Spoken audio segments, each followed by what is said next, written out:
정말이지 말도 안 되는 일이 벌어졌습니다. 일본에 잃어버린 50년에서 사느니 차라리 일본을 떠나겠다. 난리치던 일본의 미녀들이 하루아침에 180도 바뀐 것입니다. 결국 일본을 떠나 한국 남자를 만나러 한국행을 결심하는 미녀들이 넘쳐나고 있다고 하는데요. 일본이 최강국이라고 생각하며 자라온 미녀들이 어째서 돌연 태도가 바뀐 걸까요? 대체 그녀들은 한국에서 무엇을 발견했기에 이토록 충격적인 결정을 내린 것인지 지금 바로 소식을 번역하여 소개해드립니다. 안녕하세요. 저는 일본 도쿄에서 살고 있는 아유미입니다. 연간 수만 명의 이민자를 수용하며 이민 정책에 가장 자신 있어 하던 일본이 결국은 몰락하는 길을 걷게 되었습니다. 이대로라면 수십 년 뒤 일본은 잃어버린 50년이란 예측도 있는 가운데 일본 본토인들의 탈출 행렬이 이어지고 있습니다. 그리고 그 대안으로 한국이 떠오르고 있다는데요. 지금 일본은 심각합니다. 자세한 이야기는 천천히 풀어드리겠지만 결론적으로 우리 가족은 한국으로 도망치듯 이주하는 걸 진지하게 고려하고 있고 그리고 알면 알수록 한국에서의 생활이 진짜 기대가 되는 수준까지 이르렀네요. 그래서 도망치듯 해외 이주를 생각했지만 지금은 기대감에 가득 차 있다고 할까요?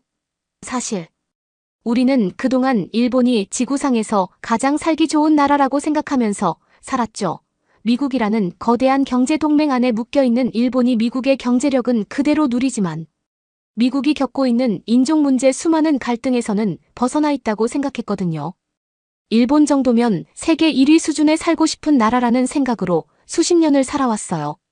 그러나 요즘 일본은 예전과는 전혀 다른 모습이 되어가고 있어요. 그동안 평온하고 안정적인 다문화 국가라고 믿어왔던 이곳이 이제는 급격한 변화를 맞이하며 혼란에 휩싸이고 있는 거죠. 특히 태국인과 중국인 이민자들이 급격하게 몰려오면서 일본 사회의 균형이 흔들리고 있어요. 사실 일본은 오래전부터 이민을 적극적으로 받아들이던 나라였어요. 경제 성장과 노동력 확보를 위해 매년 수십만 명의 이민자를 받아들였고 이 정책이 크게 문제가 된 적은 없었죠. 그러나 최근 몇 년 사이 상황이 심각해졌어요.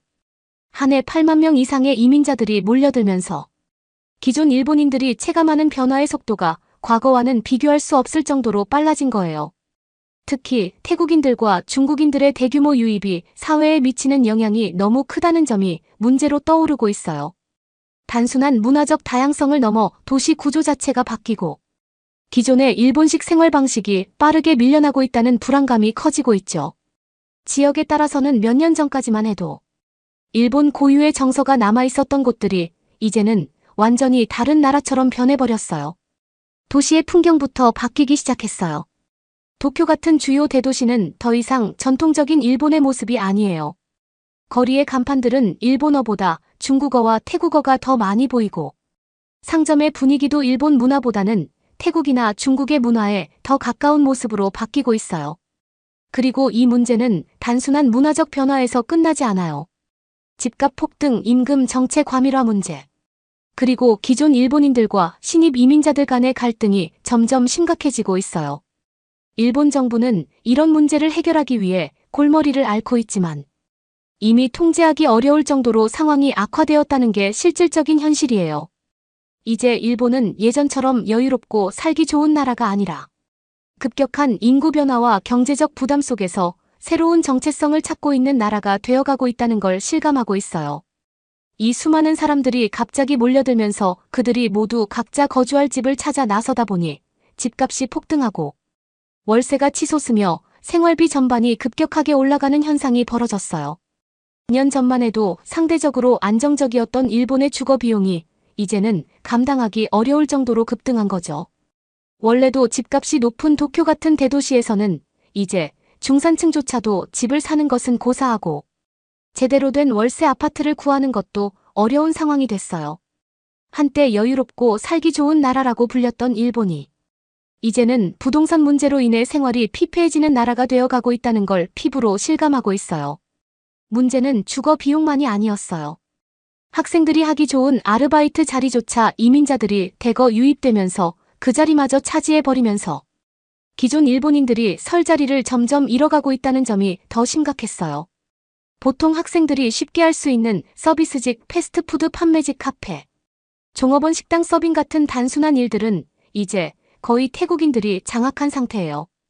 패스트푸드점에 가도 커피숍에 가도 카운터에서 주문을 받는 사람들은 대부분 태국계 이민자들이고 주방에서도 그들이 일하는 모습을 쉽게 볼 수 있어요. 반면 중국인들은 농장, 공장, 청소 용역 등과 같은 3D 업종으로 빠르게 흡수되면서 기존의 저임금으로 일하던 노동자들의 자리를 대체해 나가고 있어요. 한때 일본에서 비교적 쉽게 일할 수 있었던 공장 일자리나 청소업조차도 이제는 경쟁이 치열해졌고 특히 중국 이민자들이 무리지어 특정 업종을 장악하면서 새로운 이민자들조차도 쉽게 일자리를 얻기 어려운 환경이 조성되고 있어요. 이런 변화 속에서 가장 큰 타격을 입는 건 결국 기존 일본인들이나 일본에서 태어난 젊은 세대들이에요.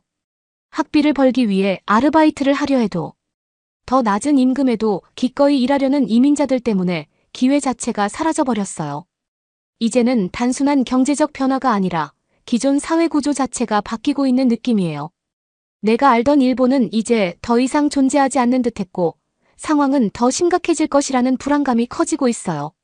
지금 일본의 청소년들은 단순히 돈을 벌기 위해서가 아니라 사회생활을 배우고 문화와 사회 분위기를 직접 경험하는 중요한 시기를 보내야 하는데 이런 기회를 전혀 가지지 못하고 있다는 점이 더욱 심각한 문제라고 생각해요. 원래라면 패스트푸드점이나 카페 식당 같은 곳에서 아르바이트를 하면서 책으로만 배웠던 경제 개념을 직접 체험하고 고객을 상대하는 법을 배우며 독립심과 책임감을 키우는 과정을 겪어야 하는데 그런 기회가 몽땅 사라져버린 거예요. 그러니까 성장할 기회조차 없어졌고 어린 시절 이런 일을 하면서 작은 좌절을 겪으며 점점 강인한 사람이 되어가는 과정이 있어야 하는데 그게 생략되어 버리니 젊은 사람들이 오히려 무기력하고 나약한 사람이 되어버린다는 거죠. 단순히 경제적인 문제를 넘어서 일본의 젊은 세대가 점점 더 사회와 단절되는 상황이 되고 있는 거예요. 원래라면 고객을 상대하고 상사와 협력하며 팀워크를 배우는 과정을 통해서 어른이 되어가는 건데 지금은 그런 과정이 다 사라졌죠. 단순히 돈을 벌 수 없다는 게 아니라 사회 속에서 자신의 역할을 익히고 실제 일본 사회가 어떻게 굴러가는지를 경험할 수 있는 기회 자체를 박탈당하고 있다는 점이 더 큰 문제라는 거예요. 결국 청소년들은 아무런 경험 없이 성인이 되어서 사회에 나가야 하는 상황에 놓이게 되는 거예요. 어릴 때부터 자연스럽게 사회 경험을 쌓았던 이전 세대와는 달리 이들은 갑자기 현실 속으로 내던져지게 되는 거죠. 자식을 키우는 입장으로서 이건 정말 심각하다고 생각하고 있고요. 게다가 치안 문제도 심각한 수준으로 악화되고 있어요. 한때 일본은 치안이 좋은 나라로 손꼽혔지만 이제 그런 말은 완전히 옛말이 되어버렸어요.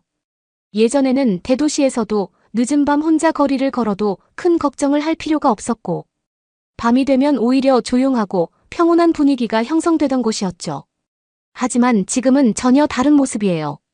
특히 이민자들이 도시 곳곳 특히 밤거리를 장악하면서 치안 불안이 심각한 문제로 떠오르고 있어요.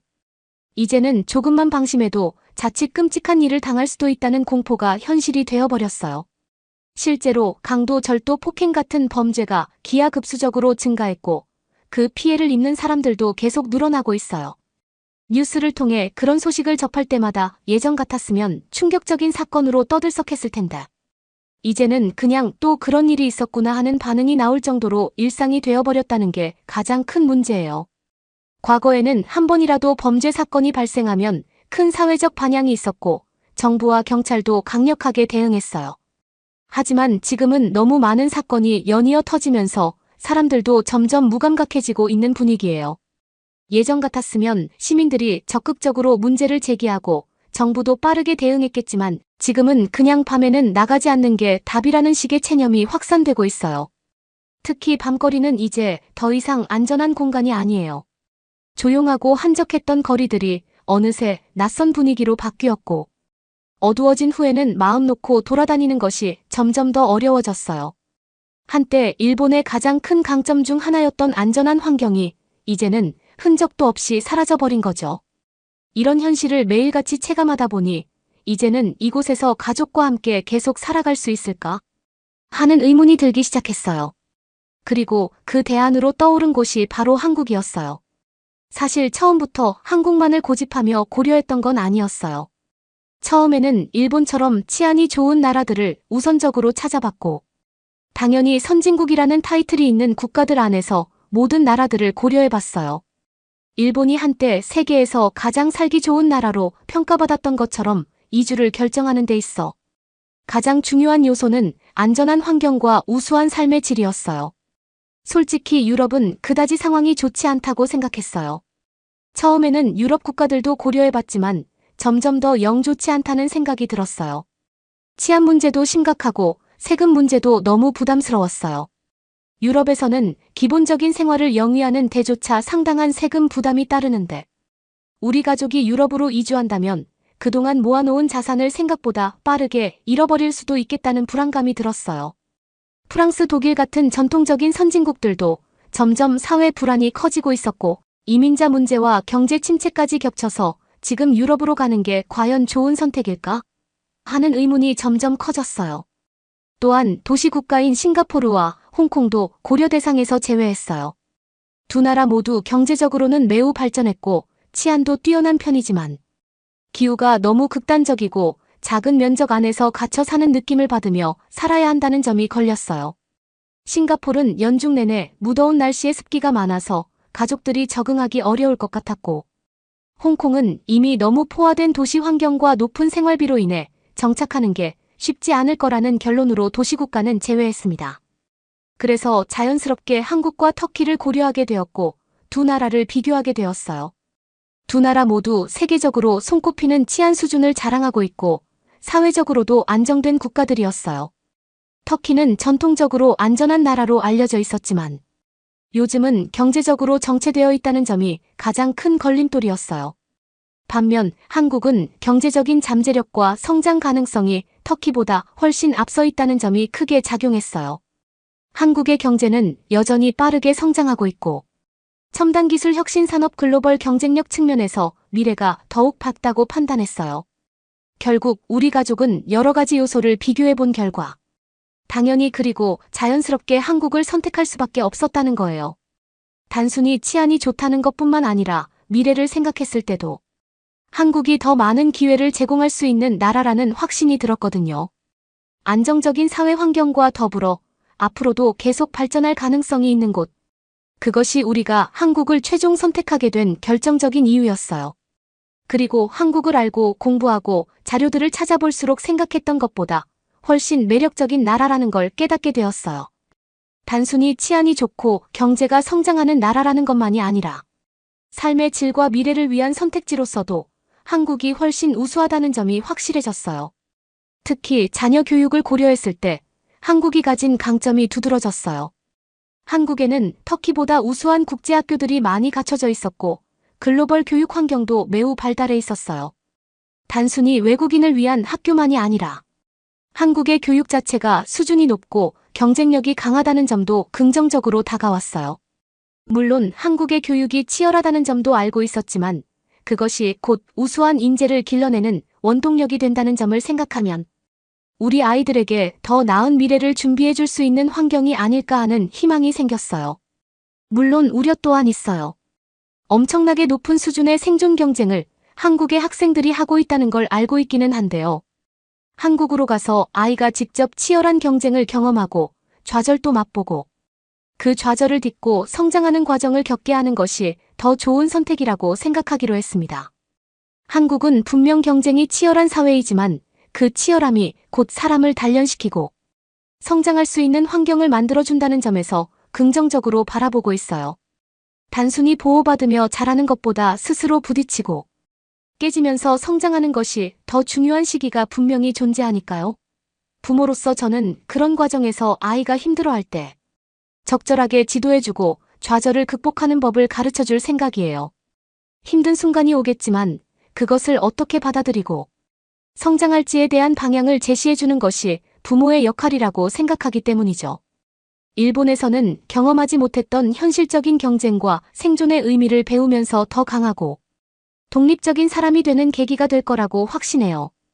결국 우리는 아이에게 더 나은 기회를 제공하고 더 강한 사람이 될 수 있도록 돕기 위해 한국을 선택한 것이에요.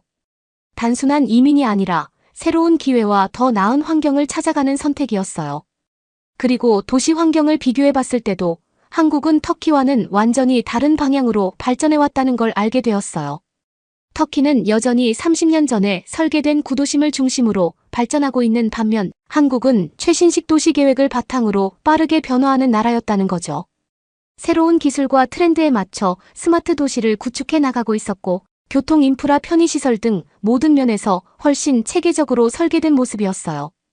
특히 서울을 비롯한 주요 도시들의 발전 속도를 보면 일본보다도 그리고 우리가 끝까지 비교했던 터키보다도 한 수 위라는 생각이 들었다는 거죠. 터키가 여전히 과거의 영광을 유지하려고 하는 반면 한국은 계속해서 변화하고 혁신하며 미래를 향해 나아가는 나라였어요. 결국 우리가 새로운 터전을 찾는다면 정체되어 있는 곳이 아니라 지금도 성장하고 발전하는 나라가 되어야 한다는 결론이 자연스럽게 내려졌어요.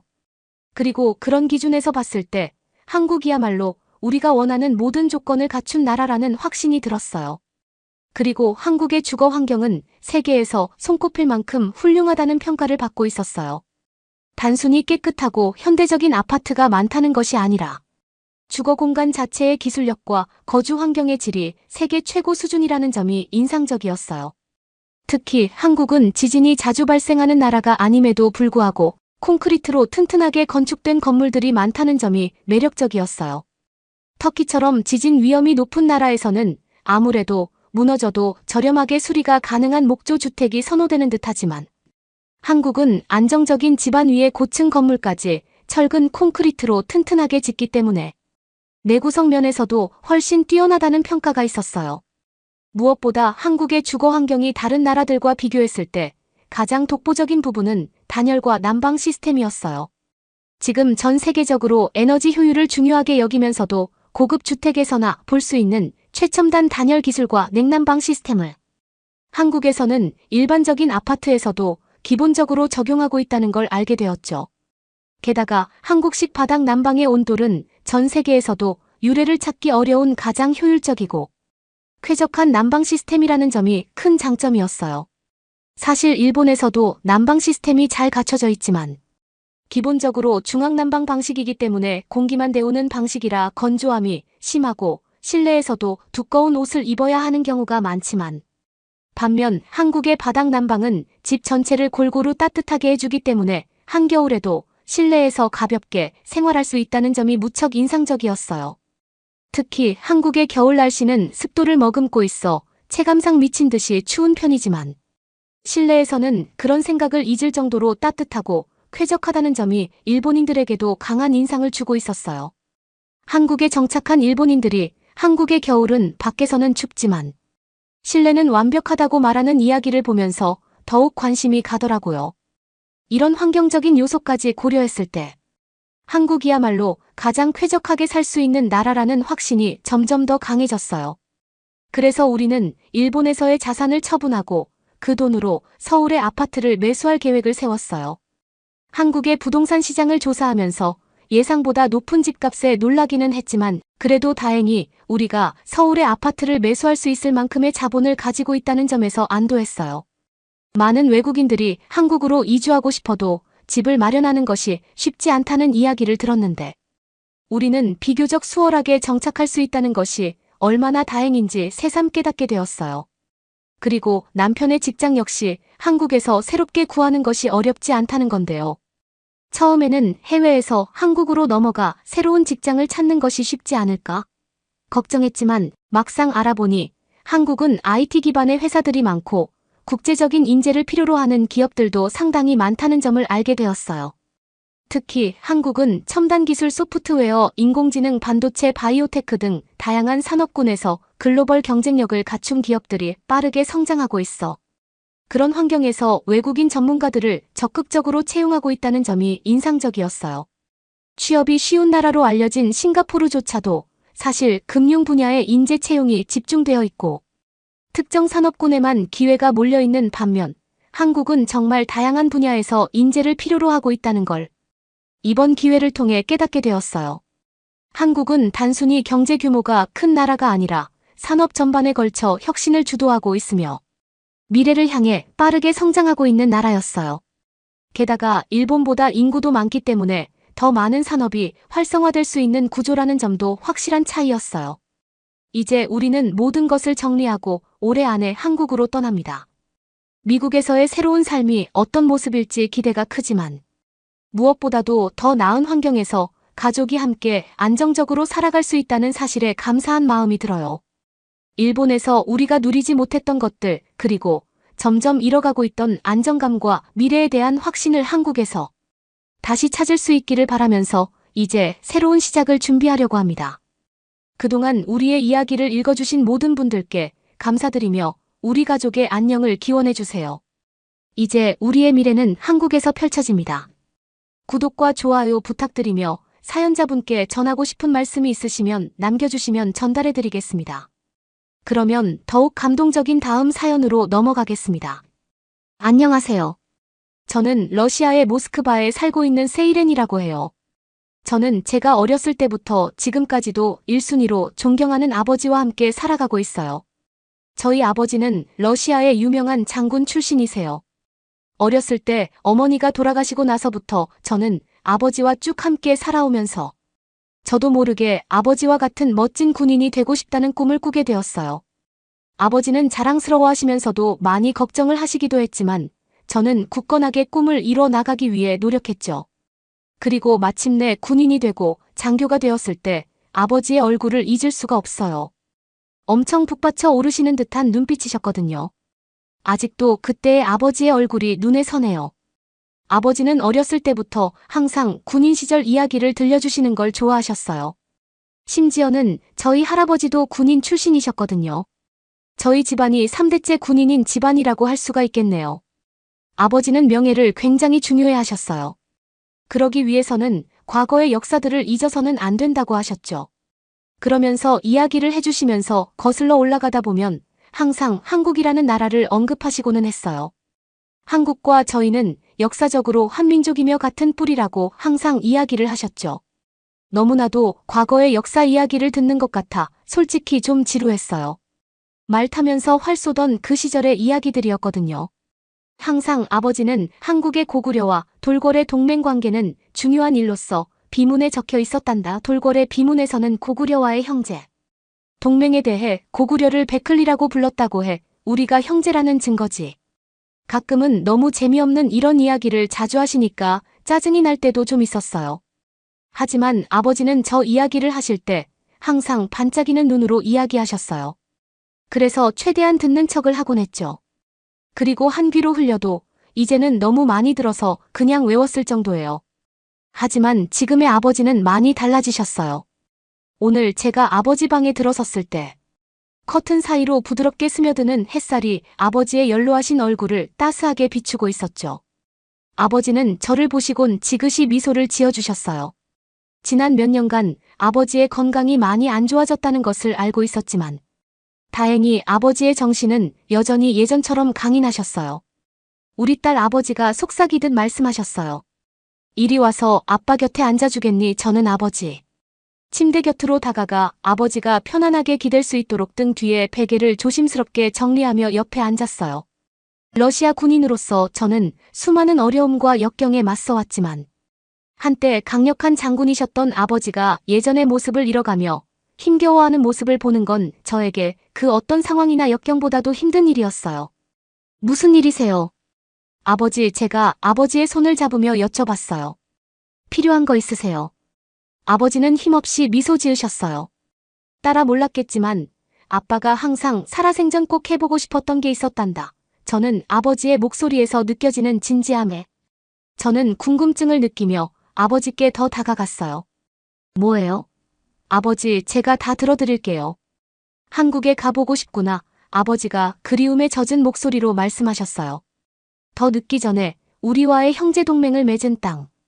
우리의 뿌리를 가진 땅을 한번 가보고 싶어 아버지의 말씀을 듣고 제 목이 메어왔어요. 한국 저에게는 항상 너무나 멀고 낯선 나라였죠. 아버지의 이야기를 많이 들어 단어는 익숙하지만 실제로 검색하거나 찾아본 적도 없는 나라이기는 해요. 그래서 직접 방문한다는 것은 바로 결정하기에 쉽지는 않은 결정이었죠. 저는 아버지의 말을 듣고 고민했어요. 정말 한국을 가야 하나, 정말로 가도 되는 걸까? 여러 생각들이 머릿속에 떠올랐죠. 걱정인 부분들이 좀 있었어요. 아무래도 아버지는 건강이 좋지 않으시다 보니 한국에서 잘 돌아다닐 수 있을까 하는 생각이 들었죠. 지금 사는 곳은 오랫동안 살아온 곳이기에 조금은 편하지만 그곳은 저희 나라와는 완전히 다를 것 같고 처음 가다 보니 불편할 가능성이 크잖아요. 그리고 만약에 방문했는데 아버지의 건강이 지금보다 더 안 좋아진다면요. 한국에서 아버지가 치료를 받아야 하는 상황이 생긴다면요. 그런 상황이 오게 된다면 아버지가 치료를 잘 받으실 수 있을까요? 사실 한국은 제 머릿속에서는 아직 전쟁 중인 나라이고 아직 발전이 덜 된 나라라는 생각이 박혀 있었거든요. 또 치안은요, 치안은 어떻게 하죠? 저희 나라와 같지 않을 수도 있지만 사실 저희 나라는 치안이 좋은 편이 아니에요. 관광객 또한 위험할 수 있는 나라죠. 군인인 저는 그나마 저를 지킬 수 있었지만 한국에서는 다르죠. 아직 덜 발전된 나라일 텐데 아무리 저와 아버지가 군인 출신이라고 해도 저는 그냥 관광객인 여자이고 아버지는 나이가 있으신 몸이 좋지 않은 할아버지일 뿐일 테니까요. 이런 저희가 범죄의 표적이 되기 쉬울 거라는 생각을 안 할 수는 없었어요. 무방비 상태에서 표적이 된다면 속수무책으로 당할 가능성이 컸죠. 이러한 걱정들 때문에 고민을 하니 한국으로 가는 건 좀 위험 부담이 클 것 같다는 생각이 들었어요. 조금 더 생각해보자고 말씀을 드리기 위해 저는 아버지를 쳐다보았죠. 하지만 아버지의 간절한 눈빛을 보니 입이 쉽게 떨어지지가 않았어요. 아버지의 눈빛에서 이건 그냥 단순한 변덕이 아니라는 걸 알 수 있었죠. 아버지가 이 세상을 떠나시기 전에 꼭 이루고 싶어 하시는 간절한 소망이라고 말씀하고 계시는 것 같았어요. 그 눈빛을 보니 저도 모르게 입이 움직였어요. 아버지, 제 목소리가 약간 떨렸어요. 한국 여행 제가 꼭 이뤄드릴게요. 약속드려요. 제 말에 아버지의 얼굴에 오랜만에 환한 미소가 번졌어요. 세일엔 말만이라도 정말 고맙구나. 이게 아빠한테 얼마나 큰 의미인지 넌 정말 모를 거란다. 너무 고마워. 그렇게 아버지와의 대화를 마친 뒤 그 후 몇 주 동안 저는 우리의 한국행을 계획하느라 정신이 없었어요. 한국의 역사와 문화를 조사하느라 쉴 틈도 없이 보냈죠. 그런데 조사를 하면서 제가 알아낸 사실들은 정말 놀라웠어요. 한국은 전쟁의 폐허에서 일어나 세계에서 가장 기술적으로 발전하고 경제적으로 번영한 국가 중 하나가 된 나라였거든요. 여러분은 한국의 인구는 5천만 명이 넘지만 국토 면적은 약 11만 제곱킬로미터가 좀 넘는다는 사실 알고 계셨나요? 좁은 국토에도 불구하고 한국은 비교적 짧은 시간 동안 정말 놀라운 성과를 이뤄냈더라고요. 심지어 한국 전쟁만 해도 그래요. 1950년대 초 한반도는 수백만 명의 사상자를 낸 끔찍한 전쟁으로 폐허가 되었고 가슴 아픈 이별을 하게 되는 분단 국가가 되었지만 전쟁이 끝난 후 한국은 경제 강국으로 발돋움했어요. 오늘날 한국은 세계 12위 경제 대국으로 GDP가 1조 6천억 달러가 넘는다고 해요.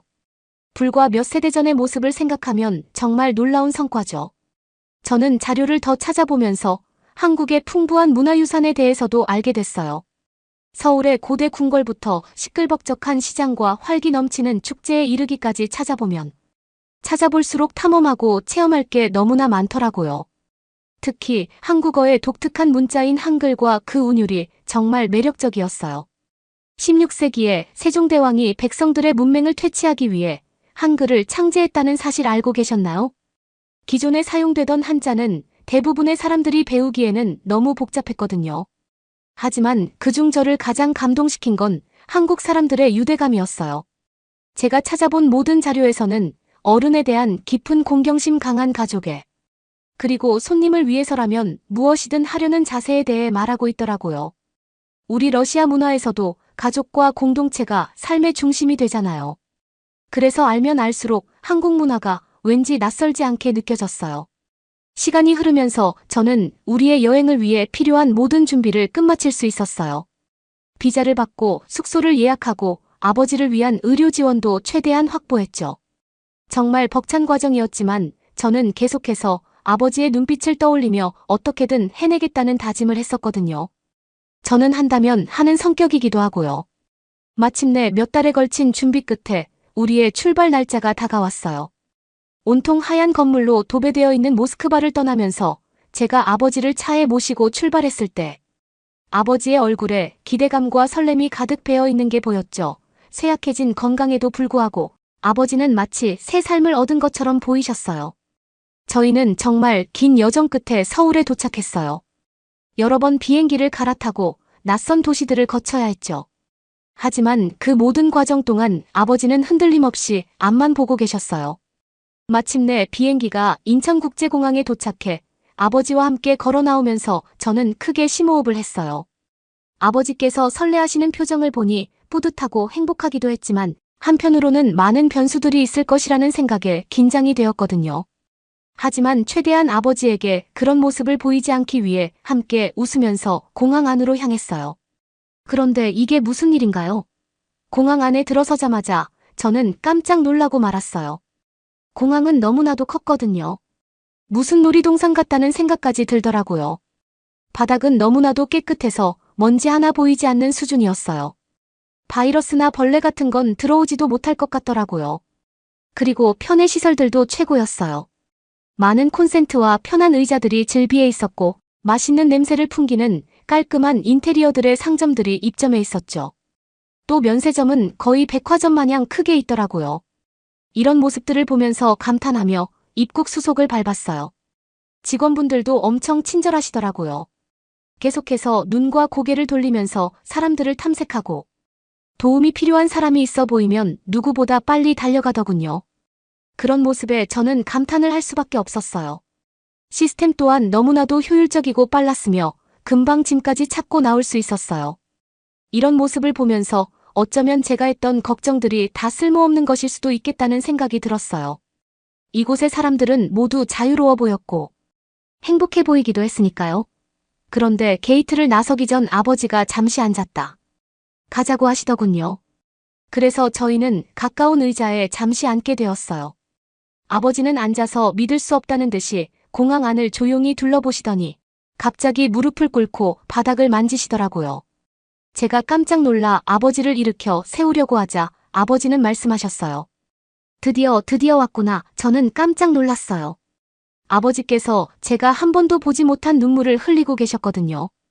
드디어 우리와 같은 민족이었던 나라에 왔어. 항상 꿈만 꿔오던 한국의 말이다.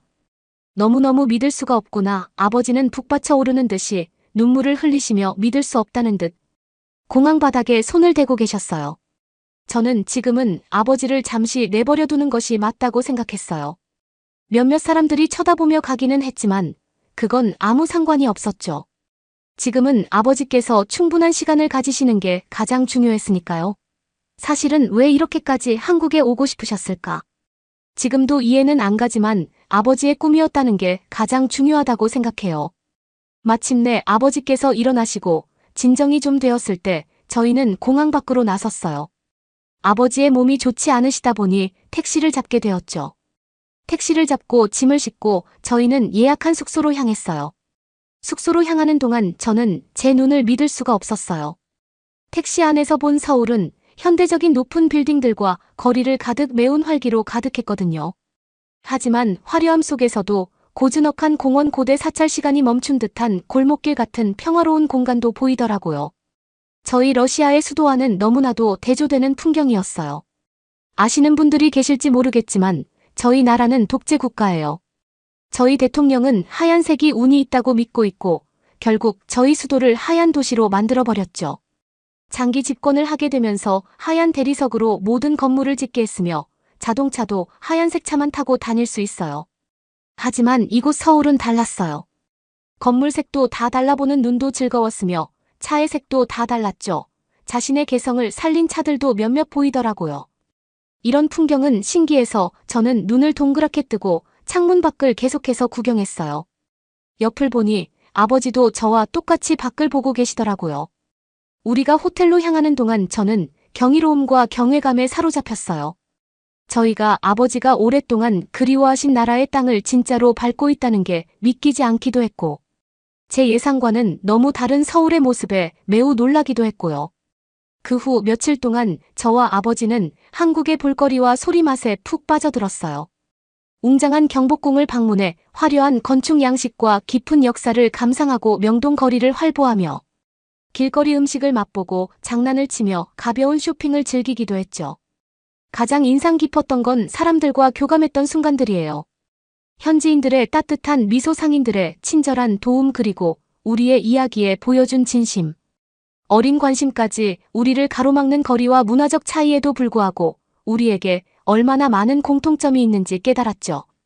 그중 한 가지 특별한 만남이 있었는데 아마 저는 그 순간을 평생 잊지 못할 거예요.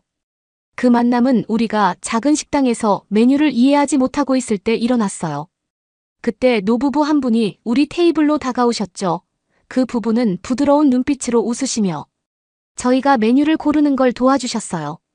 심지어 우리를 위해 직접 주문까지 해주시고 음식에 대해 자세히 설명도 해주셨죠. 그 이후 저희는 그 부부와 함께 식사를 하면서 그분들의 살, 자녀와 손주 이야기, 그리고 미래에 대한 꿈까지 나누게 되었어요. 완벽한 의사소통은 아니었지만 어느 정도의 말을 다 이해할 수는 있었죠. 어떻게 보면 사소한 친절일 수도 있지만 한국 사람들의 너그러움과 따뜻함을 잘 보여주는 순간이었다고 생각해요.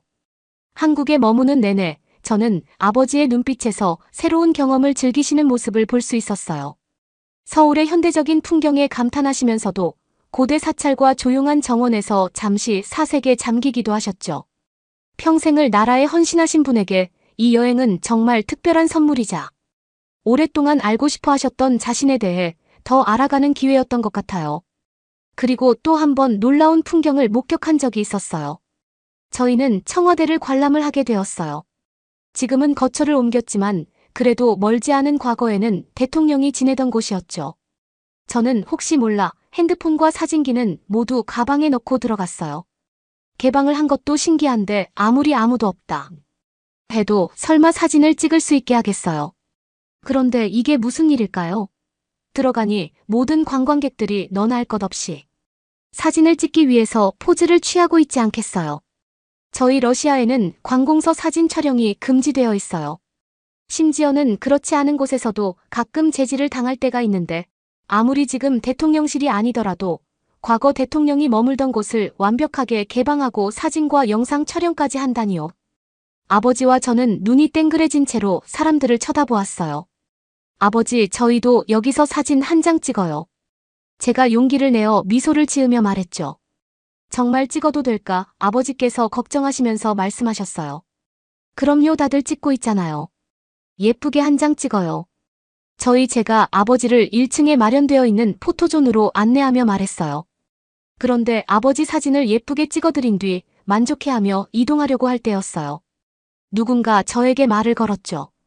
저희가 한 장 찍어드릴까요? 뒤에서 한 관광객 커플이 저희에게 물었어요. 저는 놀랐죠. 저희 말씀이세요?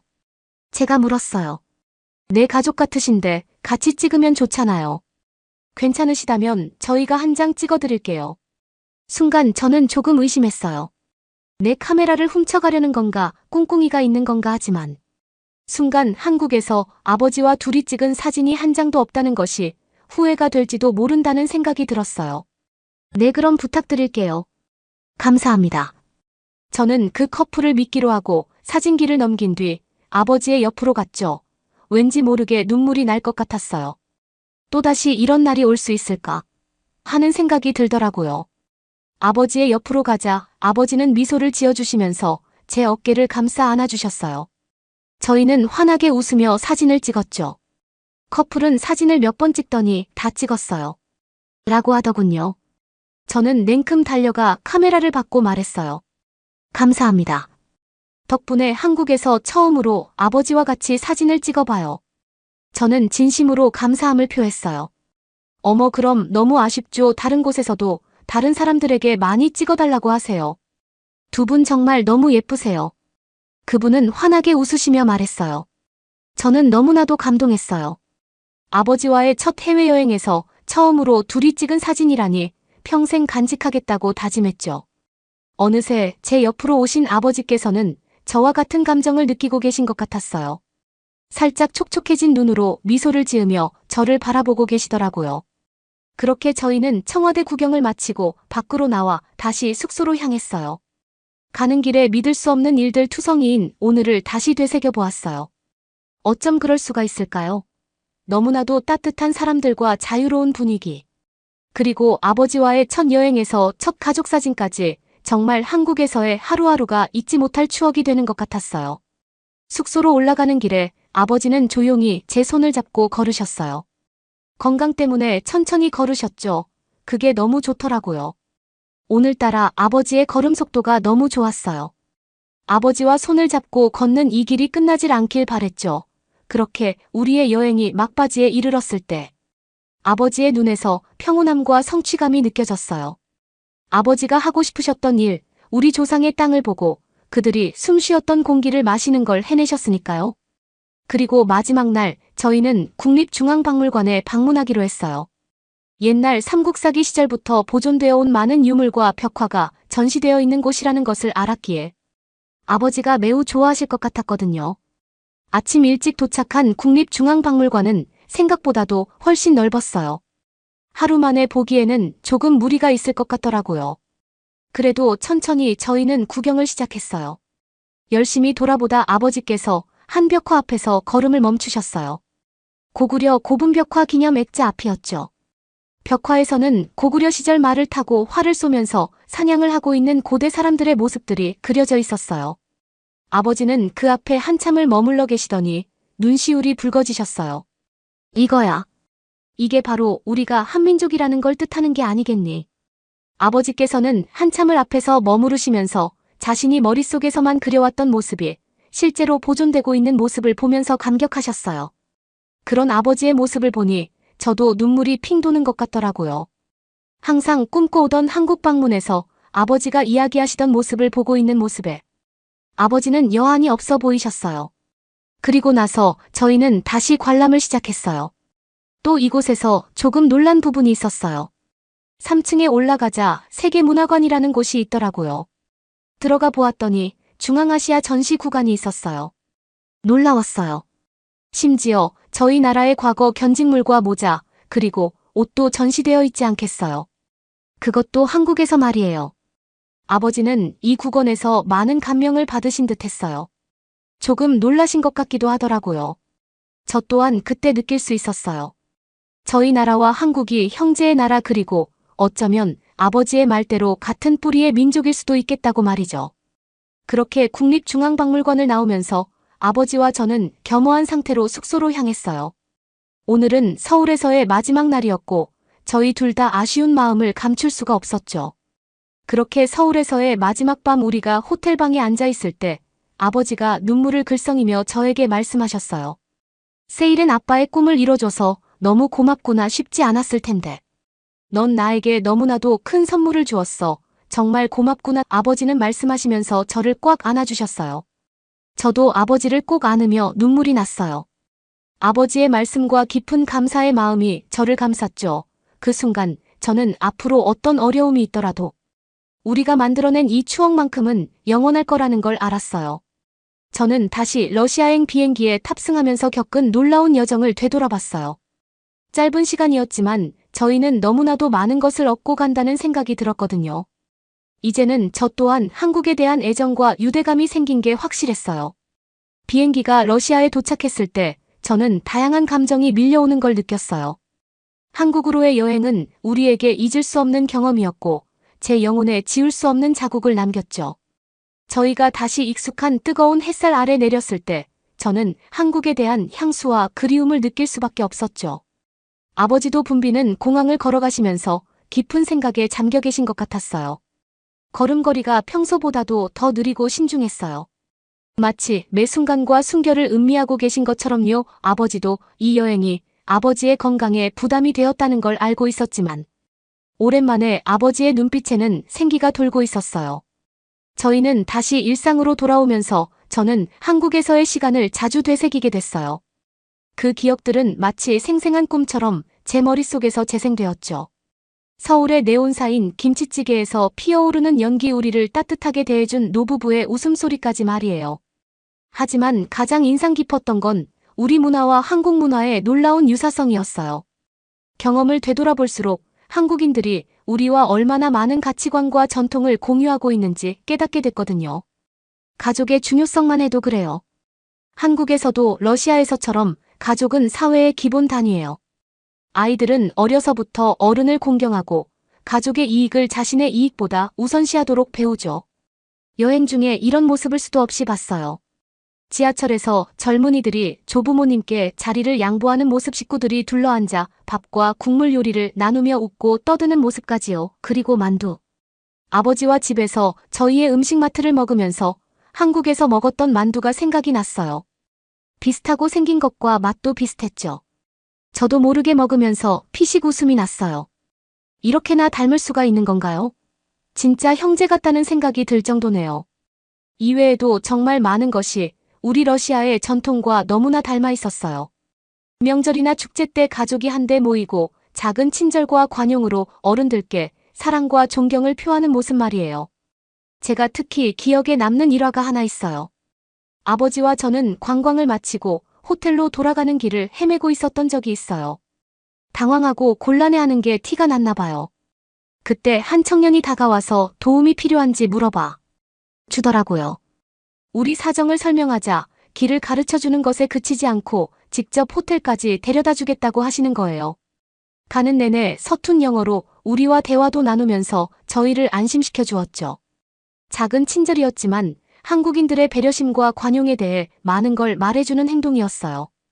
제 고향 러시아에서도 비슷한 친절일 수도 없이 봐왔던 터라 세상 감동이었죠. 하지만 아마도 우리 문화와 한국 문화의 가장 놀라운 공통점은 음식에 대한 사랑일 거예요. 러시아에서 음식은 단순한 양식 그 이상이에요. 사람들을 한데 모으고 사랑과 정을 표현하는 매개체죠. 한국에서도 이런 음식에 대한 열정을 느낄 수 있었어요. 사람들이 새로운 길거리 음식을 맛보기 위해 몇 시간씩 줄을 서는 모습, 함께 음식을 나누며 정을 쌓는 모습에서요. 서울에서 먹었던 한 끼가 특히 기억에 남아요. 아버지와 저 그리고 현지인 몇 분이 함께 부대찌개라는 음식을 먹었거든요. 뜨끈한 냄비를 둘러싸고 앉아 매운 국물에 숟가락을 담그며 한 입 한 입 음미하는데 말로는 형용할 수 없는 따뜻함과 연대감이 느껴졌어요. 러시아에서도 잘 아는 감정이에요. 함께 식사를 하면 사람과 사람 사이의 벽이 허물어지고 우정의 끈이 단단해지죠. 일상을 다시 살아가면서 저는 이런 유사성에 대해 더 깊이 생각하게 됐어요. 제 문화를 새로운 시선으로 보게 됐고 우리가 얼마나 먼 곳의 사람들과도 깊이 연결되어 있는지 깨닫게 되었죠. 아버지에게도 이 여행은 일종의 각성이었어요. 건강이 좋지 않으셨지만 삶의 아름다움과 풍요로움을 새롭게 깨닫는 계기가 되었죠. 아버지는 자주 멍하니 앉아 서울에서의 추억을 되새기곤 하셨어요. 저는 아버지가 남은 삶 동안 우리의 여행 기억을 간직하실 거라는 걸 알았어요. 위안과 기쁨의 원천으로 말이죠.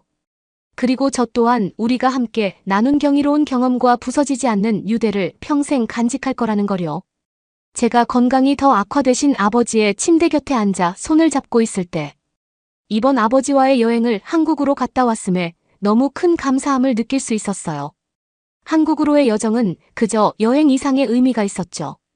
우리가 얼마나 멀리 떨어져 있든 모두를 이어주는 사랑과 가족, 유대의 힘을 증명해준 경험이었으니까요.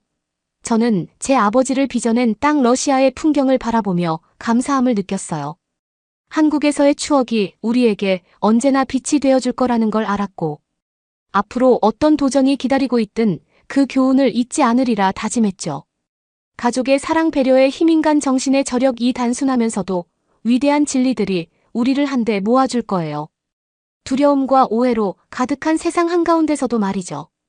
그래서 저는 매일 세상에 나아갈 때마다 한국에서 배운 정신을 가슴에 품기로 했어요. 사랑과 연민, 놀라운 인간성의 빛은 우리 앞길을 밝혀줄 등불이 될 테니까요. 세월이 흘러 몇 주가 몇 달이 되었고 저는 아버지의 건강이 나빠지는 모습을 지켜봐야 했어요. 서서히 점진적으로 아버지 안에 빛이 사그라지는 듯했죠. 하지만 아버지의 몸은 약해져 가셨지만 정신만큼은 한국 여행의 추억에 힘입어 굳건하셨어요. 아버지는 자주 멍하니 앉아 계셨지만 입가에는 옅은 미소 어려 있었죠. 서울의 풍경과 소리를 떠올리시며 우리가 만난 사람들과 맛본 음식, 기쁨과 경의로 가득했던 순간들을 회상하고 계셨어요. 아버지의 이야기를 들으며 저도 기억의 힘에 감탄할 수밖에 없었어요. 한 경험이 어떻게 한 사람의 삶을 형성하고 영혼에 지울 수 없는 흔적을 남기는지 깨달았죠. 그리고 마침내 아버지와의 작별의 순간이 왔을 때 아버지를 러시아의 땅에 묻어들이면서 저는 아버지의 정신이 영원히 살아 숨쉴 것임을 알았어요. 제 안에서 그리고 아버지를 사랑한 모든 이들의 가슴 속에서 말이죠. 아버지의 무덤 앞에 서서 사랑하는 이들에 둘러싸여 저는 평화로움과 깨달음을 느꼈어요. 우리가 한국에 다녀온 것은 그저 여행이 아니었어요. 우리의 한국 여행은 사랑의 힘과 가족의 힘 그리고 우리 모두를 이어주는 유대의 힘을 증명하는 여정이었으며 저와 아버지에게 큰 행복의 기억을 남겨준 곳이기도 했죠.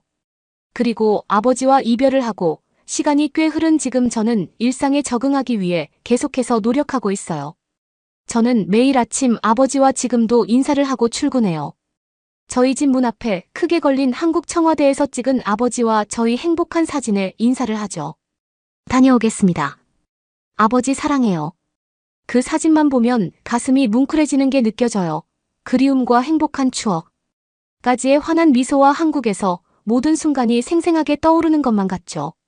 성인이 되고 나서 저런 행복한 가족 사진이 있다는 것은 홀로 남은 저를 조금은 덜 외롭게 만들어주고는 해요.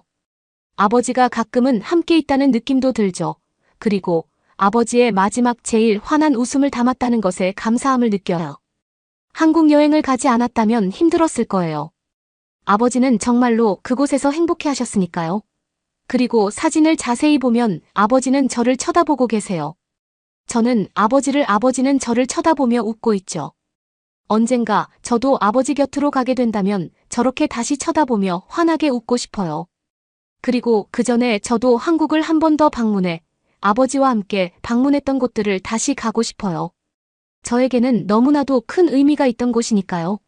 사실 홀로 남은 지금 가끔은 벅차고 두려울 때도 있겠지만 우리 곁에는 서로가 있다고 믿어요. 뒤돌아보면 언제나 아버지가 한국이 그리고 사랑하는 사람들이 저를 응원하고 있을 테니까요. 그러니 오늘도 저는 웃으며 아버지께 인사를 드리고 힘차게 출근합니다. 내일의 꿈을 향해 우리가 그려갈 밝은 미래를 향해 힘차게 발걸음을 내디디며 말이에요. 아버지 사랑합니다. 그리고 한국 진심으로 언제나 고마워요. 꼭 다시 방문하겠습니다. 그러면 더욱 재미있는 다음 사연으로 넘어가겠습니다. 지하철 도착 안내음과 출발음이 동시에 겹쳐질 정도로 바쁜 시간대에 인파로 북적북적한 광화문역 내부의 미국인 여성들이 현금이 수북하게 들어있는 지갑 앞에서 주변을 살핍니다. 한 여성이 지갑 쪽으로 슬쩍 손을 가져가는 찰나. 그거 덫이야. 당장 손대한 여성이 무언가 눈치챈 듯 소리 질렀지만 이미 늦어버린 것 같습니다. 계단 위쪽에서는 이미 한국인 남성이 그녀들을 향해 엄청난 속도로 달려오고 있습니다. 방금 지갑에 손을 대려던 여성은 아니라며 손을 휘저었다고 합니다. 한국에 처음 와서 졸지에 철창에 갇히는 신세로 전락하게 될 그녀는 도대체 왜 자신 것도 아닌 지갑에 함부로 손을 대는 무모한 행동을 한 것일까요? 이 남자는 정말 그녀에게 덫을 놓은 걸까요? 안녕하세요. 저는 미국 뉴욕의 중심부에 본사가 있는 세계적인 광고회사 소속 벨라라고 합니다. 지금 직장으로 옮긴 지는 얼마 안 됐고 그전에는 디지털업시티의 유럽지사에서 오래 근무를 했다가 얼마 전에 이직을 하게 되었습니다. 이 자리에 오기까지 상당히 많은 희생들이 동반돼야 했습니다. 친구와의 관계, 가족과의 시간들, 사랑하던 연인과의 결혼할 타이밍 등 많은 것들을 놓치면서도 그토록 갖고 싶어 했던 건 저에게 있어서 제 커리어였던 거죠. 그렇게 악착같이 버텨 저는 드디어 그토록 바라던 회사의 책임자 직책으로 이직을 할 수 있게 된 거였습니다. 더 바랄 게 없던 날이라 할 수 있었습니다. 지금 WPP라는 회사는 광고계에서는 모르는 사람이 없을 정도로 넘버원이라 부를 수 있는 회사예요. 애플, 코카콜라, 펩시, 맥도날드 등은 물론 나이키의 전설적인 광고 저스트 두 잇이라는 신드롬의 시초를 만들어낸 회사이기도 합니다. 그 시작을 만든 회사라고 하니 좀 와닿으시나요? 나이키 하면 떠오르는 카피를 만들어낸 회사인 거죠. 저는 늘 세계적인 글로벌 브랜드를 마케팅하는 제 모습을 상상하곤 했습니다. 지금 맡은 저희 직책은 브랜드의 커뮤니케이션을 담당하는 디지털 마케터인데요. 이 말이 좀 거창하고 어렵게 느껴지시죠? 사실 저희 부모님도 정확히 제가 어떤 일을 하는지 잘 모르세요. 어떻게 보면 당연한 것 같아요. 저조차도 제가 무슨 일을 하는지 타인에게 설명할 땐 간단히 설명하기 매번 어렵거든요. 마케터는 워낙 방대한 일을 넘나들어서 해야 하고 다양한 분야를 참여하기 때문에 정확히 어떤 일을 하고 있다고 표현하기 쉽지 않으니까요. 그냥 가장 쉽게 표현해보자면 그냥 더 많은 사람들이 쉽게 기억에 남을 수 있는 것들을 만들고 홍보하는 일을 하는 사람 정도로 표현할 수 있을 것 같아요. 예전 같았다면 맡은 프로젝트마다 주요 타겟층이 달랐겠지만 이젠 전 세계에서 누구나 인터넷을 사용해 뭐든지 제약 없이 이용할 수 있는 세상이기 때문에 SNS를 기반으로 한 마케팅에 모든 중점을 두고 있습니다. 그건 우리 회사만 아니라 전 세계의 미디어 방향이 그렇죠. 홍보해야 하는 매체에 따라 홍보 방식도 조금씩 달라지는데요. 몇 개 예시를 들어보자면 인스타그램은 최대한 더 친근하게, 유튜브는 좀 더 유익한 정보를 넣어서, 틱톡이나 쇼츠 같은 것은 짧게 압축해서 재미있고 강렬하게 만들어 소비자에게 호감도를 얻어내야 합니다. 호기심이나 관심도가 호감도로까지 이어질 수 있다면 그것은 마케팅으로 가장 베스트의 효과를 낸 거라 할 수 있습니다. 관심이 호감도로 이어지게 하는 게 어떤 과제에서도 가장 어려운 지점입니다. 사람은 모두가 다 다른 기준과 취향을 가지고 있기 때문이죠. 하물며 가족 내에서도 좋아하는 취향이 다르니까요. 이전부터 저는 쭉 국내 기업을 대상으로 업무를 진행했지만 이번 이직을 하고 나서는 제 분야를 넓혀 해외 프로젝트들에도 참여할 수 있게 되었습니다. 글로벌 마케터로 도약할 수 있는 발판이었죠. 실력 있는 마케터가 되기 위해서는 유행에 상당히 민감해야 하는 게 가장 중요한 필수 사항입니다. 제 나이가 몇이 되더라도 현재 가장 사람들이 좋아하고 열광하는 것에 대한 감을 잃지 않는 것이 가장 중요하다고 할 수 있습니다. 전 세계 트렌드는 실시간으로 변합니다. 대중들의 마음은 종잡기 어려워요. 갑자기 어떤 게 좋았다가 갑자기 어떤 이유로 싫어지기도 하죠. 대중들의 마음은 그 누구도 알 수 없습니다. 부지런한 사람만이 그 미묘한 변화를 잘 살필 수 있습니다. 그걸 잘 알아채는 사람이 능력 있는 인재가 되는 거겠죠. 해외로 마케팅을 하기 위해선 국내에서 하는 것보단 배 이상으로 더 힘든 과정을 거쳐야 합니다. 그 이유는 나라마다 정서나 문화가 워낙 다르기 때문입니다. 특히 서양권 회사가 전혀 다른 문화를 가진 동양권 회사의 메시지를 전달해야 할 경우엔 브랜드가 가지고 있는 메시지를 그들의 정서에 맞춰 일관성 있게 전달해야 하는 목적이 있습니다. 이런 것을 전문 용어로 로컬라이제이션이라고 부르는데요. 어떤 서비스를 런칭하기 위해 그 서비스를 해당 국가에 맞춰 현지화하는 작업을 말합니다. 런칭과 동시에 시장을 개척해 나가는 작업이 진행됩니다. 두 가지를 동시에 진행하는 일은 결코 쉽지 않은 일이에요. 그만큼 쉽지 않은 일이라는 걸 알기 때문에 저는 더 도전해보고 싶은 마음도 강했습니다.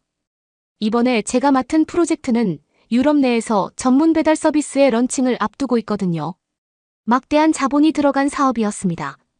그래서 저희 팀은 세계에서 가장 성공적인 사례를 조사해야 했죠. 조사를 몇 번이나 거듭해도 반복적으로 나온 것은 한국의 배달 문화였습니다.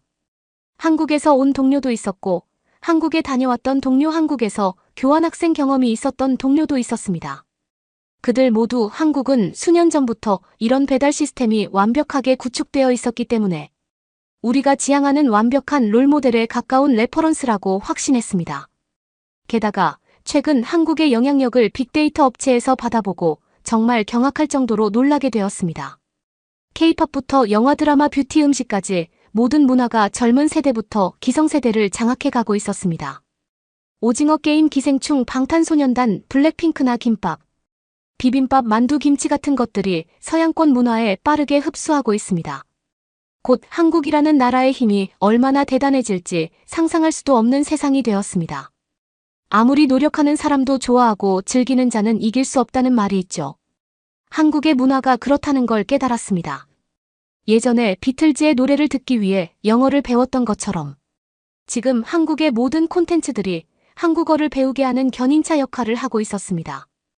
예전에는 한국어를 배우기 시작하게 되는 계기로 삼성이나 LG, 현대와 같은 세계적인 대기업들에 취업하기 위해서였습니다. 하지만 한류의 세계적인 확산으로 인해 K-팝의 한국어 가사나 한국 드라마의 다양한 뜻을 이해하고 싶어 했고 원어만이 가진 풍부한 뜻을 알고 싶어하는 사람들의 니즈가 많아졌습니다. 그래서 요새는 소위 한국어 가사를 로마자로 표기하는 BTS의 팬을 뜻하는 아미와 훈민정음을 합친 아민 플러스 정음이라고 부른다거나 또는 아이돌과 훈민정음을 합쳐 돌민 플러스 정음이라는 특이한 문화가 생겨났습니다. 요즘 세대에만 있는 아주 특별한 문화죠. 예를 들어 남에게 귀엽게 보이는 태도를 뜻하는 애교 한국인들만 사용하는 만능 표현이라고 알려진 아이고, 무언가 크게 망하거나 흥했을 때 둘 다 사용할 수 있는 단어인 대박은 예능에서도 자주 등장해서 익숙해진 단어라고 했습니다. 또는 한국에만 있는 표현 중에선 게임을 하는 사람들끼리 부르는 고수라던가 먹방, 오빠 사랑해 같은 말을 들리는 그대로 영어 단어처럼 사용하는 문화가 있습니다. MZ세대에게는 이미 널리 퍼진 문화라 이걸 모르면 대화가 안 될 정도라고 하네요. 어쩐지 제가 아무리 찾아봐도 한국에 대한 글들에 원하는 정보들이 잘 나오질 않았어요. 알고 보니 진짜 젊은 세대들은 이렇게 그들만의 일명 돌민정음을 사용해 한국에 대해 입력하기 때문에 영어로 아무리 필터링해도 뜨지 않았던 거였죠. 이래서 사람은 끊임없이 배워야 하는 것 같습니다. 이젠 전 세계 많은 사람들에게 한국어를 배우고 한국어로 소통하는 것이 이제 하나의 문화이자 놀이처럼 자리매김했습니다. 한국에 대한 관심은 날로 커졌고 전 세계 사람들이 좋아하는 스타가 있는 것, 먹는 것, 말하는 것, 잘한 것에 대한 모든 것들이 호기심 대상이 되었습니다. 한국이 국가적인 차원에서 각국의 주민들에게 한국어와 한글을 가르치는 기관인 세종학당이라 불리는 곳이 있는데 2007년에 비해 10배 이상 늘게 되면서 수강을 신청하는 전쟁을 겪어야 할 정도의 인기라고 합니다. 한 나라의 언어를 배운다는 것은 그만큼 그 나라 문화의 영향력을 반증하는 지표입니다. 그리고 앞으로 더 지속적일 것이라는 것도 뜻하죠. 한국어는 난이도 4러 아랍어, 중국어, 일본어와 함께 가장 배우기 어려운 언어 중 하나로 분류되는 언어인데요. 그런 한국어가 이 정도로 인기가 있다는 걸 보고 더 많은 수치를 찾아봐야 했습니다. 저희가 확인한 전 세계에서 가장 많이 이용되고 있는 인터넷 교육 앱인 듀오링고에 따르면 한국어가 2023년에는 세계 7번째로 인기 외국어였는데 올해는 다른 22개 언어의 수강생이 급락하고 한국어는 36%에 가까운 수강생이 증가하는 저력을 보였습니다. 거기다 구글 트렌드에 따르면 지난 5년간 한국어에 대한 검색 총량은 4배 이상이 증가했다고 합니다. 또 한국어 능력 시험에 응시하는 응시자는 전 세계에서 33만 명 이상에 달하고 있다고 하죠. 2023년 기준 수치이니 이젠 더 높아졌겠죠. 한국어의 세계화가 중국어나 일본어는 당연하고 심지어 독일어까지도 뛰어넘었다는 결과를 보고 믿을 수가 없었습니다. 한국이 전 세계에 영향력을 널리 끼치고 있다는 건 알고 있었지만 이 정도의 저력이 있을 거라고는 몰랐거든요. 하지만 정확한 수치는 거짓말을 하지 않으니 이게 진실이라는 걸 믿어야만 했죠. 수많은 자료 조사를 거친 결과 이 프로젝트의 책임자로서 한국으로 가는 방향이 가장 좋은 선택지라는 확신을 하게 되었습니다. 팀원들의 의견도 만장일치였죠. 우리가 이동하고 사용하는 모든 것은 광고 비용에 포함되고 그 정도로 막대한 비용을 지불하는 것에 대한 책임을 팀 리더인 제가 지녀야 했습니다. 제가 이 출장에 대한 책임을 질 수 있는 방법은 바로 가장 정확하고 냉철한 리포트를 내는 것인데요. 단순히 빅데이터나 조사를 통한 결과가 아닌 직접 한국에서 그 서비스를 사용해보면서 느끼는 장단점의 스와프 분석을 통해 가장 실패 확률이 적은 결론을 도출해내야 하는 거죠. 그리고 무엇보다 한국이 어떻게 그 정도로 빠른 배달망을 구축할 수 있게 되었는지에 대한 것도 파악할 필요가 있었죠. 우리 팀은 다음 주에 바로 한국으로 가게 되었습니다. 한국에 우리 회사 지사가 있었기 때문에 회사의 숙소에서 머물고 대중교통을 이용하는 등 보통의 학생들의 생활 패턴 그대로를 따라 3주일간 생활을 해보기로 했습니다. 저에겐 이 모든 게 도박과 같은 도전이긴 했어요. 두렵지 않았다고 하면 거짓말이죠.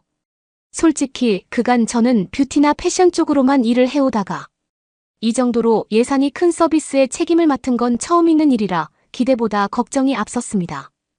이걸 잘해내면 앞에 펼쳐질 날들이 꽃밭이겠지만 이걸 잘해내지 못했을 경우엔 앞이 보이질 않거든요. 여자가 이렇게 높은 책임 자리에 오르는 건 흔치 않은 일입니다. 외국계 기업이기 때문에 수평적인 구조나 남녀 평등하긴 하지만 대부분 가정을 찾아 밤낮이 정해지지 않은 이 일을 떠나면서 제 선배나 동기들은 떠나고 오직 저 혼자 남았죠. 사람들은 앞에선 능력 있다고 저를 칭찬했지만 뒤에선 모두 저를 독한 여자라고 흉보는 것도 몇 번이나 들었어요. 어려운 게 늘 많았지만 누구에게도 물어볼 만한 친구도 동기도 없었고 마음 터놓고 어떤 걸 이야기할 수도 없었습니다. 외국계 광고회사는 장점이라고 부를 수 있는 매우 수평적이고 평등한 구조를 가지고 있습니다. 누구나 경영진에게 질문을 던질 수 있고 막내도 진급을 할 수 있는 기회가 활짝 열려 있어요. 우리는 서로를 부를 때 직급을 부르지 않고 닉네임으로 부르며 상대방의 직급이 중요한 것이 아니라 그 사람이 하고 있는 업무와 거기서 보여주는 역량을 가장 중요하게 생각하는 문화를 가지고 있습니다. 좋은 점도 있죠. 육아 등 본인의 사정에 따라 출퇴근 시간을 자유롭게 조정할 수 있다는 것입니다.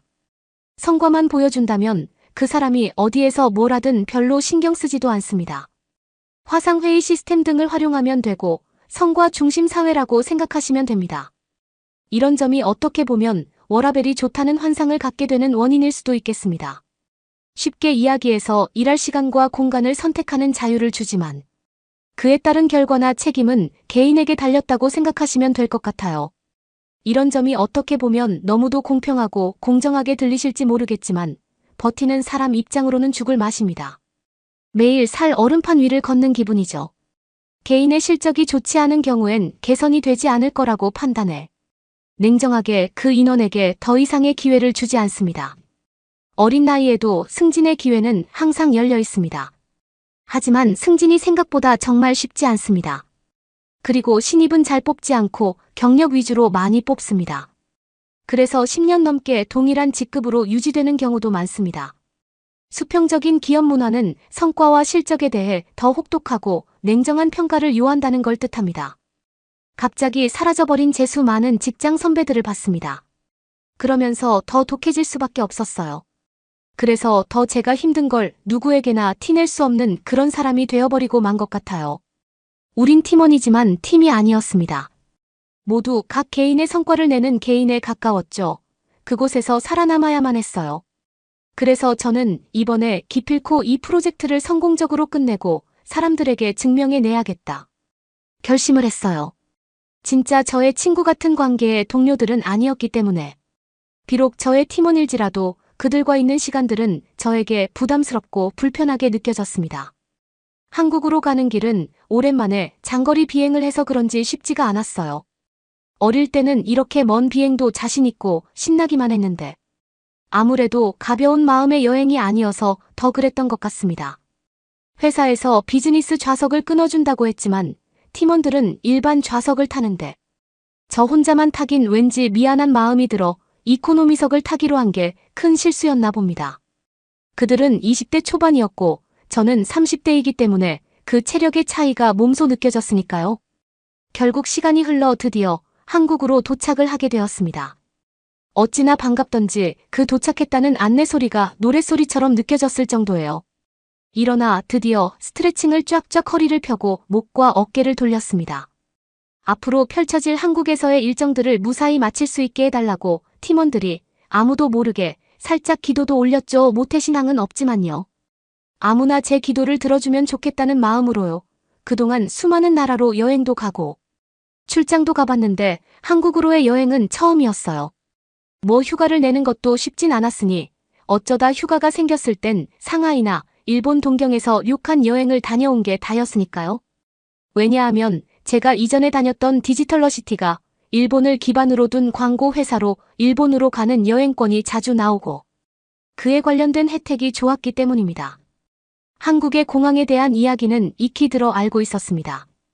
그리고 미리 자료를 읽어봤을 때도 한국의 공항은 꼭 시간을 내서라도 경험을 해봐야 할 장소라고 여겨질 정도였기 때문에 한국 공항에 대해 기대를 안 할 수가 없었어요.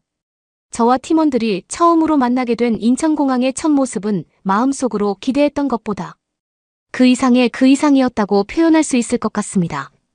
보통 기대를 가지게 되면 실제로 마주했을 때 절반 이상의 확률로 실망하게 되는 경우가 많습니다. 기대했던 것만큼 실망하게 되니까요. 사연을 쓰면서 곰곰이 생각해보니까 기대했던 것보다 기대 이상이었던 경험은 생각보다 잘 기억이 나질 않네요. 어릴 때 갔던 놀이공원 정도만 그랬던 것 같네요. 저에겐 말이죠. 한국의 인천공항에서 놀란 건 아마 유럽에서 사는 사람이거나 혹은 유럽 여행에 익숙한 사람이라면 제가 왜 이렇게 놀랄 수밖에 없고 환상적이라 표현하는 게 정확한 표현에 가까운지 아실 거예요. 유럽의 모든 건물들과 시설은 역사적인 곳들이 많습니다. 이 말은 좋게 말하면 고전적이며 역사를 간직한 역사의 산물이라 할 수 있겠지만 이용하는 사람들에게는 오래되고 낡은 낙후된 시설에 불과하긴 합니다. 늘 지저분한 대중교통이나 공공시설에 익숙해져야 하는 게 유럽 사람들입니다. 하지만 인천공항을 보자마자 우리가 여태까지 자랑스럽게 생각했던 나라의 유산들이 솔직히 이런 말을 하면 안 되지만 부끄럽기도 했어요. 그 정도로 한국의 공항은 우리나라에 비해 청결도나 쾌적함 설면에서 너무도 큰 빈부격차를 느끼게 했거든요. 저희는 미리 약속한 대로 대중교통을 타러 가기로 했습니다. 사전에 알아본 대로 외국 관광객들이 사용할 수 있는 외국인 전용 교통카드인 엠패스라 불리는 카드를 구입했습니다. 그 카드는 인천공항 안내데스크로 가면 바로 구입할 수 있었어요. 이 카드는 1일 최대 20회까지 대중교통 탑승이 가능하다고 했는데요. 1일권부터 7일권이 있습니다. 이 카드로는 대한민국 국민들과 똑같이 공항철도, 일반 열차, 서울 지선, 간선, 순환버스, 마을버스, 서울 심야버스, 수도권 지하철에서 모두 사용이 가능하다고 했죠. 한국인들은 역시 불편함을 편리함으로 개선해주는 사람들이라는 게 느껴졌어요. 이 카드가 요새 관광객들 사이에서 엄청 핫하게 떠오르고 있는데요. 그 이후로는 보통 교통카드를 구매하면 환불이 불가하지만 이 카드는 카드 반납할 때 환불이 되기 때문에 정말 좋습니다. 게다가 필요한 금액만큼 충전을 계속해서 편의점이나 택시까지 사용할 수 있다는 점도 있었죠.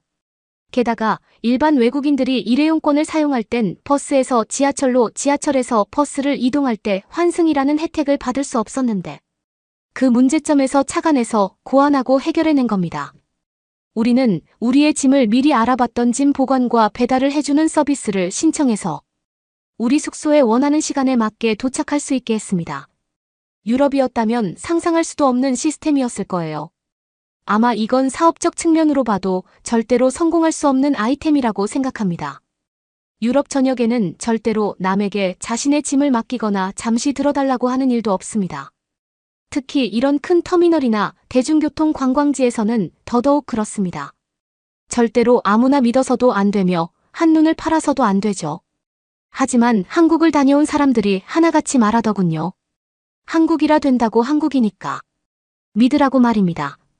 그래서 저희는 그 서비스를 이용해 보기로 했고 그렇게 우리는 두 손 무거운 짐 없이 홀가분하게 지하철을 이용하러 이동할 수 있게 되었어요. 우리는 구매한 교통카드를 받아들고 공항에서부터 연결된 지하철역으로 이동을 했는데요. 무거운 짐을 들고 이동하는 사람들을 배려한 이동 방법들이 인상적이었습니다. 유럽은 짐이 많은 사람들이나 유모차를 끄는 사람, 심지어 몸이 불편해 휠체어를 타야 하는 사람들이 이용하기 어려운 시설을 가지고 있거든요. 어디를 가나 하나하나 비교하지 않을 수가 없었습니다. 비교하고 싶지 않은데 자꾸 비교할 것들만 눈에 보였죠. 아주 편하게 지하철역까지 도착했고 우리는 드디어 한국의 첫 지하철을 탑승하게 되었습니다. 우리의 목적지는 한국지사에서 운영하고 있는 팀 숙소였습니다. 우리가 가야 할 곳은 광화문이라는 역이었고 우리는 그 역을 가기 위해 지하철 노선도 앞으로 향했죠. 저와 우리 팀은 여기서부터 놀라움의 연속을 계속해서 겪어야 했습니다. 나라의 대중교통은 그 나라 사람들의 모든 문화를 대변하는 아주 중요한 수단입니다. 그러다 보니 우리는 반드시 한국의 대중교통만큼은 반드시 이용하기로 가이드를 세웠는데요. 그러길 잘했다는 생각이 들었어요. 우리가 향한 지하철 노선도 앞에서 수많은 노선의 수가 정말 놀라웠습니다. 무수한 호선으로 이루어진 한국은 웬만한 곳을 모두 교통으로 연결하고 있다는 걸 바로 시사한다는 걸 알 수 있었습니다. 길에 익숙하지 않은 우리가 보기에도 직관적이고 보기 편리한 노선이었습니다. 우리는 지하철 내부로 들어가면서 우리가 가야 할 노선을 달달 외웠습니다. 그 이유는 당연히 지하철에 내려오면 휴대폰이 안 터지는 게 당연하기 때문인데요. 이게 무슨 일인지 한국에서는 지하철이라는 게 믿겨지지 않을 정도로 빠르고 원활하게 이용할 수 있었습니다. 사람들은 실시간으로 유튜브나 아트를 통한 동영상을 보고 있었어요. 유럽에서는 당연히 끊기기 때문에 미리 다운로드한 걸 보거나 혹은 책을 꺼내고 신문을 읽는 사람이 많습니다. 그래서 유럽의 대중교통에서는 휴대폰보다 책이나 신문을 읽는 사람들을 자주 보실 수 있는 게 이것 때문입니다. 잘 터지지 않는 통신에 그 이유가 있습니다. 유럽 사람들이 책을 더 좋아 영화에서도 사회에 더 관심이 많아서도 결코 아닙니다. 만약 한국처럼 잘 터진다면 아마 유럽의 많은 서점들이나 신문 가판대는 문을 닫아야 할지 몰라요. 내부로 들어가 처음 본 한국의 대중교통들은 내부가 넓고 쾌적하다는 것에서 첫 번째로 놀라게 되었고 엄청나게 안전한 환경에 두 번째로 놀랐습니다. 어디에서도 악취나 굽굽한 냄새가 나지도 노숙자나 위험한 사람으로 보이는 인물도 없었죠. 심지어 작은 벌레나 쥐도 없었습니다. 저희가 가장 부러웠던 것은 사람들을 떨어지지 않도록 막아주는 스크린. 도어의 설치가 어디든 되어 있다는 점이었어요. 파리도 이런 비슷한 게 있지만 오직 2개의 노선에만 있고 이제 막 프랑스에서도 설치하려고 한다고 들었거든요. 국민들을 진정으로 위한다면 이런 것이 복지가 아닐까 하는 생각이 드는 부분이었습니다. 그리고 또 한국에 대해 신기한 점이 있었습니다. 신기한 점이라고 하기엔 좀 부끄러운 말일지 모르겠지만 한국과 유럽과 가장 달랐던 점은 한국 사람들은 모두가 정직하게 교통카드를 찍고 대중교통을 이용한다는 점이었습니다. 유럽은 그 앞에서 카드로 찍는 척만 하거나 몇 사람만 그런 규칙들을 지켜서 유럽 내에서도 큰 문제가 되곤 하거든요. 아마 그런 사회적 문제가 자꾸 발생하게 되는 이유로는 부담스러운 대중교통 가격이 큰 원인을 차지하고 있는 것 같습니다. 한국의 대중교통은 가격 면에서도 훌륭했습니다. 유럽과 비교해보면 많게는 2배 정도 차이가 나며 거리별로 환승을 해주는 제도는 그 어디에도 없습니다. 이런 우리들에게 외국인 전용 교통카드는 센세이션 그 자체이자 획기적이고 충격적인 문화 경험이었죠. 유럽이 얼마나 아직도 고전적이냐, 면 유럽 곳곳에서는 불과 얼마 전까지만 해도 종이로 이루어진 형태의 티켓을 사용했습니다. 한국과 같은 교통카드 체계로 모든 것이 변화된 건 정말 얼마 안 된 일입니다. 아마 한국 사람들이 들으면 깜짝 놀랄 것 같군요. 제가 신기해서 알아보니 한국에 이런 티머니 시스템이 생긴 지는 10년도 더 된 이야기라고 하더군요. 어떻게 그렇게 기발하고 신박하고 유용한 시각과 생각을 가질 수 있는 것인지 한국인들의 뇌 구조가 궁금해지기까지 했습니다. 그러고 무엇보다 한국인들은 정직했습니다. 남의 것이나 실력으로 올라가는 것이 아니라 스스로에게 떳떳하고 싶은 본인 자신에게 가장 당당해하고 싶은 신기한 사람들처럼 느껴졌어요. 그들의 양심 수준에 경악했던 사건이 발생하였었는데요. 목적 지역에 도착해서 우리는 출구를 향해 가고 있었습니다. 계단을 올라가려고 할 때 누군가 계단 위에 지갑을 올리고 그냥 가는 모습을 목격하게 되었습니다. 저희는 그런 광경을 종종 봐왔던 기억이 있기 때문에 뒤에서 그 사람의 행동을 보곤 곧 그 사람이 당연히 소매치기가 돈을 다 털어가고 지갑만 그 자리에 둔 줄 알았습니다. 하지만 가까이 가보니 그 지갑은 밖에서 봐도 현금이 두둑하게 들어있었습니다. 저는 순간 밖으로 헉소리가 나와버렸죠. 저는 그대로 두는 건 아닌 것 같아 손을 뻗어 주인을 찾아주려 했습니다. 지갑에 손이 닿는 동시에 저에게 팀원은 소리치며 말했어요. 벨라 그거 덮친 것 같아. 당장 손 떼 요즘 신종수법이잖아. 몰라 라며 저를 막아섰습니다. 다른 팀원들도 그녀의 말이 옳다며 옹호했고 저는 여기까지 와서 안 좋은 범죄에 연루될 수는 없다는 마음에 알겠다고 하며 가던 길을 그냥 가려고 했습니다. 여기서 가장 웃겼던 건 우리 말고 한국인 중에선 아무도 그 지갑에 관심조차 없었습니다. 자신의 물건이 아니면 전혀 가져가려고 신경을 쓰지 않았죠. 정말 다른 문화에 충격적이면서도 동시에 적응하기도 쉽지 않았어요. 이제 저희는 갈 길을 그대로 가야 했습니다. 저는 그 지갑을 원래 있던 모양대로 두려도 살짝 돌려만 두고 가려는데 어떤 한 한국인 남성이 큰 소리를 지르며 우리에게 마구 뛰어오기 시작했습니다. 계단 위에서 내려오는 그의 우당탕탕 발걸음 소리에 덜컥 겁이 났습니다. 제가 결국 오해를 받은 것 같았거든요. 아까 말을 들을 걸 한국에 와서 졸지에 철창에 갇히게 생겼네 상당히 무서웠습니다. 남자는 상기되고 아주 딱딱한 표정이었어요. 성큼성큼 다가온 그 남성은 그 지갑을 낚아채더니 저희를 번갈아 보기 시작했습니다. 저는 본능적으로 저는 아니라고 손을 저어야 했죠. 그런데 그는 갑자기 고개와 허리까지 숙여 저희에게 감사하다고 인사를 하더군요. 저희는 한국어를 못한다고 번역 앱을 통해 전했고, 그는 그럼 영어는 어떠냐며 유창한 영어로 저희에게 말을 걸었죠. 그는 우리가 그 지갑을 주어서 그 자리에 올려준 사람이라고 생각하고 있었습니다.